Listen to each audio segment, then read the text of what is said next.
Të dashur shqiptar, dua që të bëhem vëllam me një person të jashtëzakonshëm.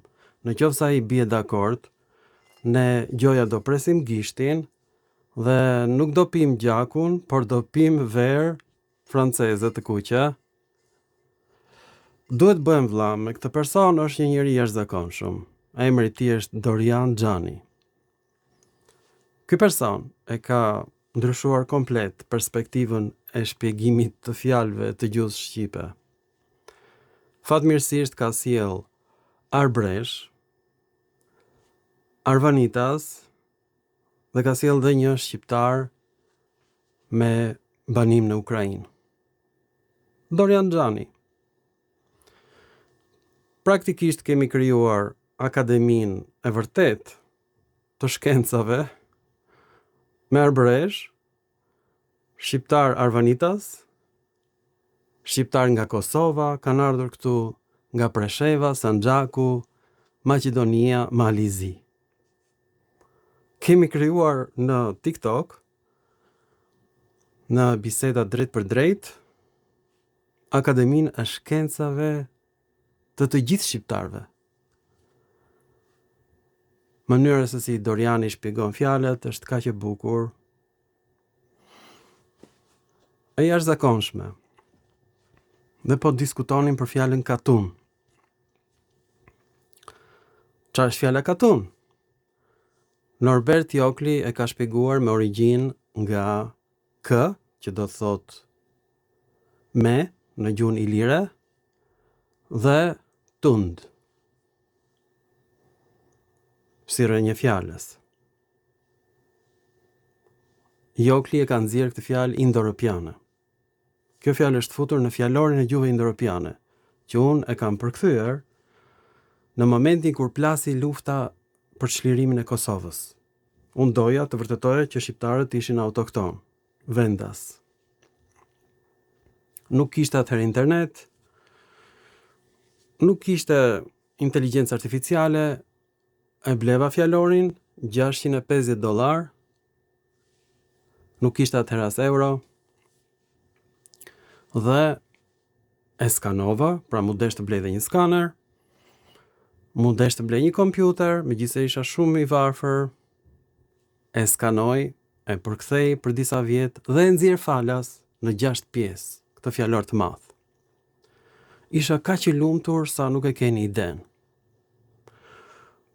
Por aty shpjegohen dhe fjalë të ilirishtes. Çfarë janë fjalë të ilirishtes? Ç'është ilirishtja? Fjalët e ilirishtes janë regjistruar në bibliotekën e Aleksandrisë, me frymthell. Të gjitha fjalët që kemi në për ilirët janë sjell nga gramatikanët Ilir Helen në Aleksandri. Pra ne kemi patur akademik. Pse do thoni ju? Përse nuk ka fjalë të gjuhëve kelte, të gjuhëve gjermanike, të gjuhës perse, që ishte perandoria më e madhe e kohës? Përse nuk ka fjalë nga gjuha latine? Që janë këto fjalë ilire? Dhe i bëja pyetjen vetes, përse grekët janë interesuar për ilirët? Për çfarë arsye? Ata kanë pushtuar të gjithë Mesdheun, kanë ngritur koloni në ishujt britanik, në jug të Francës, në Italinë e Jugut. Që janë këto fjalë ilire? Ata i quajnë ilirët barbar. Mi po ne nuk e dim që në gjuhën greke barbar do të thotë dialekt, jo popull tjetër. Dhe këto dialekte ishin kaq të ndryshme sa ishin bërë gjuhë të veçanta. Për shembull, gjuha austriake është shumë ndryshe nga gjuha gjermane. Pra siç është gjuha austriake nga gjuha gjermane me të njëjtën origjinë, është gjuha ilire me gjuhën helene. Mu deshën 30 vjet për ta përtypur këtë të vërtetë. Tani gjuha ilire trashëgon të gjitha mbaresat e gjuhës indo-europiane. Kështu bën dhe gjuha latine, kështu bën dhe gjuhët balltike, kanë të njëjtat mbaresa, i kanë ruajtur edhe gjuha helene. Pra gjuhët balltike sot tingëllojnë një lloj si gjuha helene, mund t'i quajmë gjuhë helene. Jo, janë gjuhë indo-europiane. Për shembull, fjala brindos është në gjuhë balltike, do thot kokë e drerit, është ruajtur mbaresa os. Pra helenët do thonin, Balltikët, lituanezët, janë grek, ti pushtojmë dhe ata, sepse kanë të njëjtat mbaresa. Pra të njëjtat mbaresa kishte edhe ilirishtja. Fjala brindos, koka e drenit, është bërë brini në shqip. Kjo ishte shumë tronditse për mua. Dhe fillova ta studioj dhe më thellë gjuhën helene, por fatmirësisht Dorian Xhani e di greqishten mirë, edhe arvanitasit e din greqishten mirë, edhe arbëreshët e din greqishten shumë mirë. Në fakt, arbëreshi më i madh i të gjitha kohrave është Dimitër Kamarda, prift ortodoks. Dhe ne na thonin që Dimitër Kamarda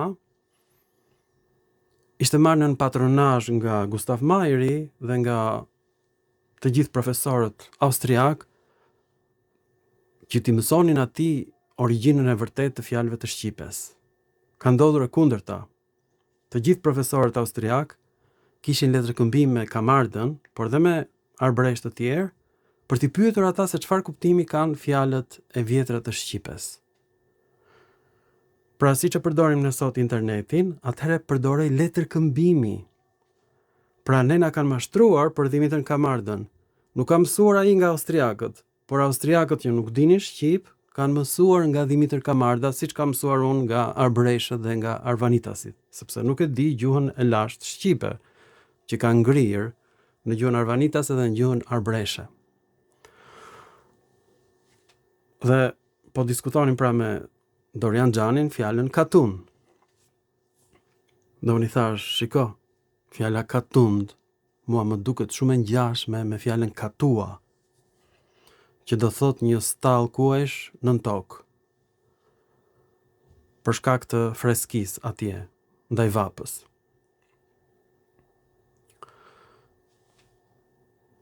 Mendoni për një sekond.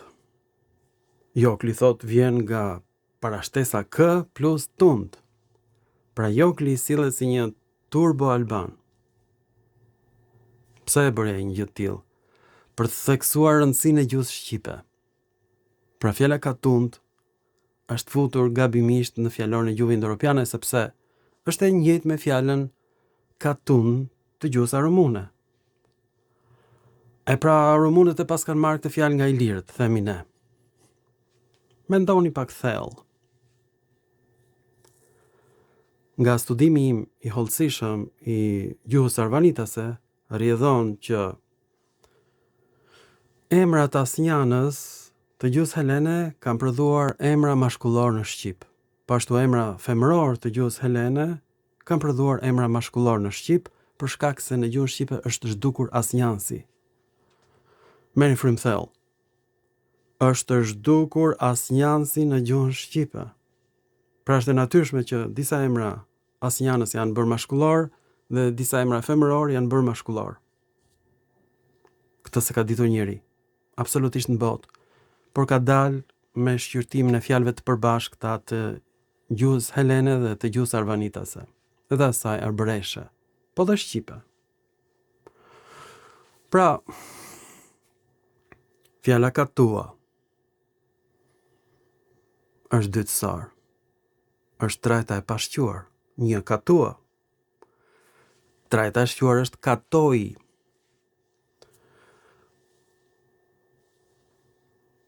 Merrni frym thellë.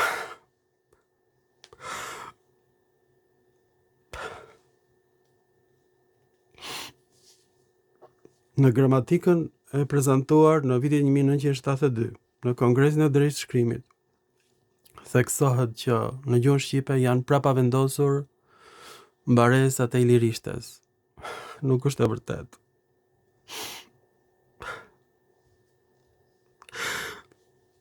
E gjithë struktura e shpjegim të gjuhës shqipe është bërë gabim.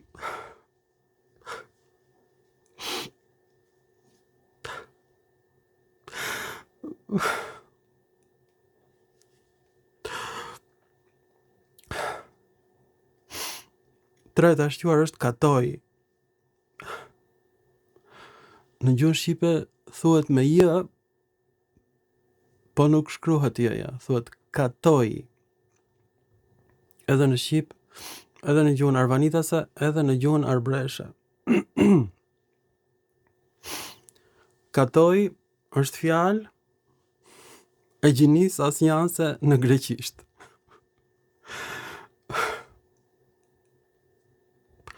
Është shkurtimi i fjalës katogeio, katogeion dhe katogaion.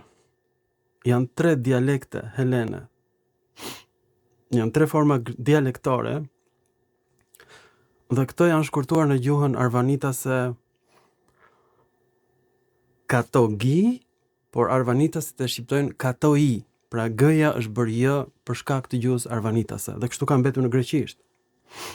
Kjo tregon që arvanitasit kanë ndikuar në lindjen e greqishtes moderne. Jo vetëm që arvanitasit, albanët, kanë banuar bashkë me helenët, por gjuha greke sotme është formuar nga shkurtimi i trajtave të lashta të asnjansit në greqisht, në gjuhën e Bizantit. Si është formuar fjala katogaion në greqishtën e lashtë? Është formuar nga fjala kato, do të thotë poshtë, dhe gaion është neutri i fjalës gaios në greqisht. Gaios vjen nga Gaia, toka, dhe gaios është emër mbiemëror si e tokës, do të thonë në formë pirgu, dheu i tokës. Pra Gaia ka dhënë emrin mashkullor Gaios dhe emrin asnjanës Gaion. Është përngjitur katogaion në gjuhën helene të lashtë dhe në bashkëveprim me arvanitasit. Është shkurtuar kjo fjalë sepse arvanitasit i shkurtojnë fjalët, edhe shqiptarët, dhe katogaion është bërë katogi dhe pastaj është shqiptuar katoi. Ashtu ka mbetur në gjuhën arvanitase dhe arbreshe, katoi. Dhe kjo është forma e trajtës së shquar në gjuhën shqipe. Pra nuk janë prapavendosur mbarezat e ilirishte, siç mendonim ne. Jo.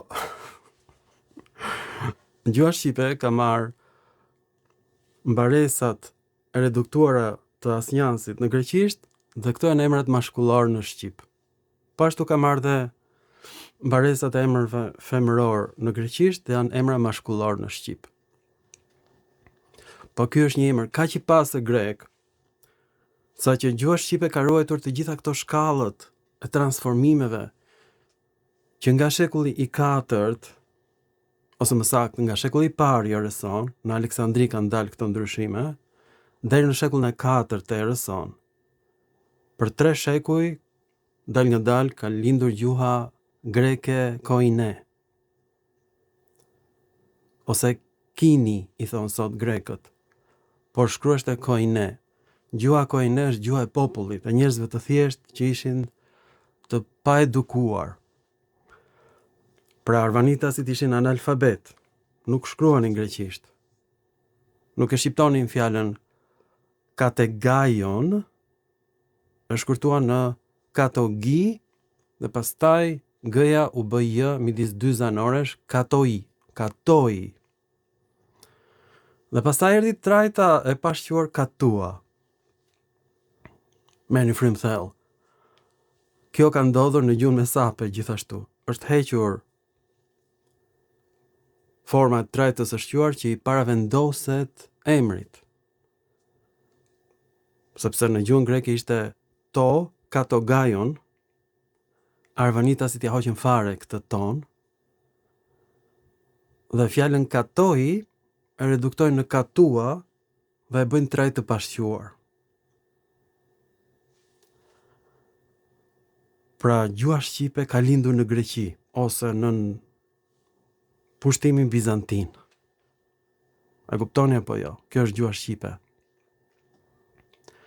Pra gjuha shqipe ka lindur midis shekullit të parë dhe shekullit të 4 të erës sonë. Në Greqi.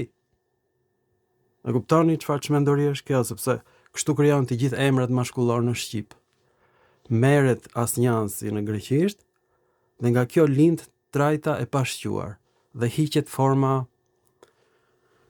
e trajtës së shquar to katogajon.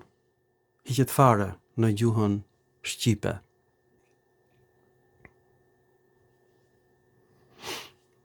A nuk është kjo çmendori? Dhe ka lindur në gjuhën arvanitase fjala katoq, do të thotë poshtë tokës, një vend për të fshehur. Katoi, stall kuajsh, në një vend të freskët, në një kat të nëndheshëm. Dhe katun, vendi i stallave. Katoq, katua, katund. Dhe fjala katun është edhe në gjuhën arumune. Ka hyrë njëkohësisht në shqip dhe në arumanisht. Është e frikshme.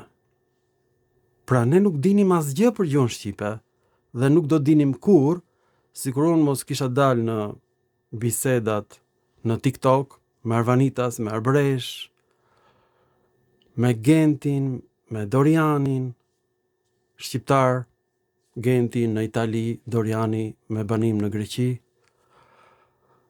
të naturalizuar atje, por ne jemi me shpirt dhe me zemër të gjithë në Shqipëri. Dhe na ka bashkuar rrjeti social. Do më thënë kjo është një studio virtuale që kemi krijuar ne, pas një lloj investimi, falas fare, në mënyrë demokratike, mund të vi kushdo dhe të flas këtu, është me një vlerë të paktën $1 milion kjo studio.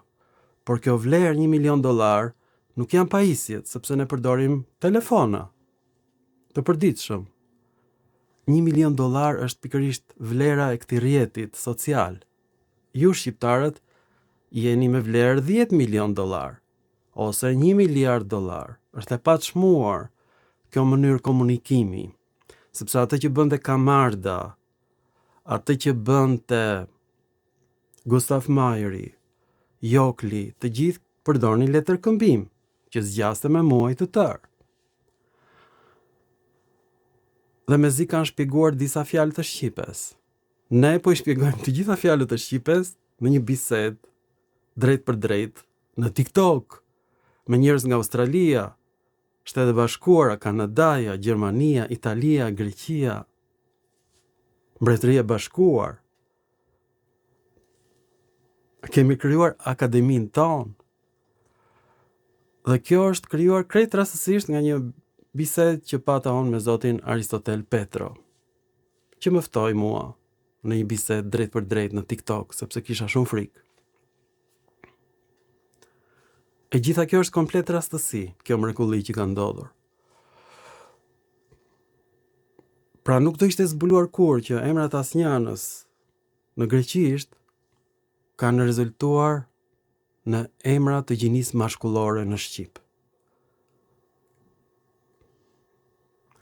Pra nuk I ka marrë shqipja format e trajtës së shquar dhe ja ka prapa vendosur emrit siç mendonim ne, por këta janë format e asnjansit të greqishtes. A kuptoni apo jo? Kështu formojnë të gjitha fjalët e gjuhës shqipe.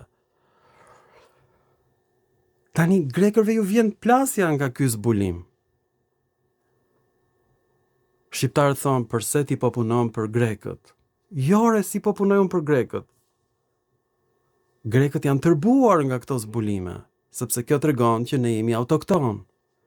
Pra unë I kam bërë një shërbim kaq të madh çamërisë dhe arvanitasve në përgjithësi, sa që ata pa frikë mund ta quajnë me emrin e vërtet Greqinë, që është Arvanitia, është toka arvanitasve. Aty kanë lindur fjalët e shqipes. Ka mbi 4000 toponime arvanitase, që I ka zbuluar dhe zoti Aristotel Petro dhe shpresoj që t'i sjellin bashkë. Ka më shumë toponime shqipe në Greqi se sa në Shqipëri, sepse Shqipëria u pushtua nga slavët dhe toponimet arvanitase mbjetuan në Greqi. Pra dhe njëherë, gjuha shqipe ka lindur bashkë me gjuhën greke që nga shekulli i parë deri në shekullin e 4 të erës sonë. Unë mendoja që mbaresat e ilirishtes janë zhdukur në Shqip. Jo, nuk janë zhdukur. Mbaresat e asnjansit të gjuhës iliro-helene janë bërë mbaresat e emrave mashkullor në Shqip. Merrni frym thellë. Pra ilirët kanë folur dialekte helene. Është e sigurt kjo. Kjo është çmenduri fare. Kjo është përtej imagjinatës njerëzore.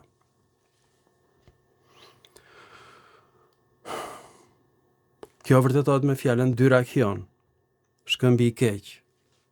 Është në gjuhën arvanitase rahi. Është një shkëmb i zhveshur, kuriz shkëmbi. Dhe në gjuhën shqipe është bërë rahu. Ka evoluar gjuha shqipe, por forma origjinale është e asnjansit, rahi. Do thot kuriz në greqisht. Ne i themi kurizi shkëmbi të zhveshur, tokë e zhveshur në Shqip. Pra emri Durrësit nuk duhet hequr, sepse emri Durrësit tregon që ne flasim ilirisht dhe ilirët flisnin dialekte iliro-helene. Jo vetëm ilirët, prygasit flisin dialekte iliro-helene. E kam zbuluar unë. Dhe Shqipëria është quajtur Prygja, pastaj është bërë Apeiros. Në shekullin e 3 para erës sonë, është emri i vonë. Por origjinali do thot Prygja, që do thot bregu. Banorët e bregut, siç e quajnë dhe sot njerëzit e bregut. Është çmenduri. Përfundimisht, katoi është forma e tretë e së shquar, stall, kuajsh, në katin e nëndheshëm, poshtë tokës. Është shkurtimi i fjalës katogaion, poshtë tokës, nga fjala gaia, toka. Çmenduri.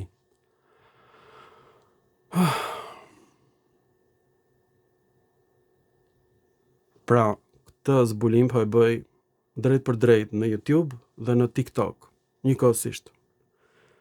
Kështu do t'i bëj filmat e mi që të gjithë, që shqiptarët ta shikojnë. Që zbulimet e mia nuk janë bërë me inteligjencë kompjuterike. Janë bërë duke biseduar me arvanitasit, me arbreshët. Unë ashtu kam thënë shqiptarëve që janë bërë me inteligjencë kompjuterike që ti shikonin filmat e mi, sepse këto zbulime janë shumë tronditëse. Edhe për grekët, dhe ata janë të merruar shumë nga këto zbulime, sepse duhet të rikthejnë tokat çamëve, emri i të cilëve është Arvenica. Çamëria nuk është çamëria, por Arvenica nga që bëja është bërë vë në gjuhën çame, por edhe në gjuhën helene. Pra origjinali është Arbenica, është origjina e fjalës Arben. Emri i lirë, do thot i bardh. Ua, çfarë çmendurie! U zbulua fjala Arben. Është emri më i përhapur në Shqipëri. Çmenduri. Grekët i thonë Arven, Arvenica, është çamëria. Greqia e jugut është Arbania ose Arvania. Greqia e veriut është Arvenia, Arvenica. Kryeqyteti i albanëve ka qenë Albanopolis, qyteti i albanëve, në Zgërdesh. Çmenduri. Dhe albanët flisin dialekte iliro-helene. Jo vetëm që jemi autokton, vendali, por mbaresat e asnjansit të greqishtes dhe ilirishtes janë bërë mbaresat e emrave mashkullor në Shqip. Asnjansi zvendçoi emrat mashkullor në Shqip. Pra janë zhdukur emrat mashkullor të iliro-helenishtes dhe asnjansi shërben në gjuhën shqipe si gjinia mashkullore. Kjo është epokale, ta shikojmë datën kur u bë ky zbulim, se s'e ka ditur njëri në botë. Ky zbulim është bërë më 15 mars. Ora 12:11 pas dite. Ky zbulim do merret nga shqiptarët që punojnë në Wikipedia dhe ata do vënë emrin e tyre. Shumë mirë, le ta marrin. Falas. Merreni. Bëjni zbulimin tuaj, nuk ka gjë. Rëndësi ka që të zbulohet e vërteta për gjuhën shqipe. Ju falenderoj dhe mirupafshim në filma të tjerë shkencor.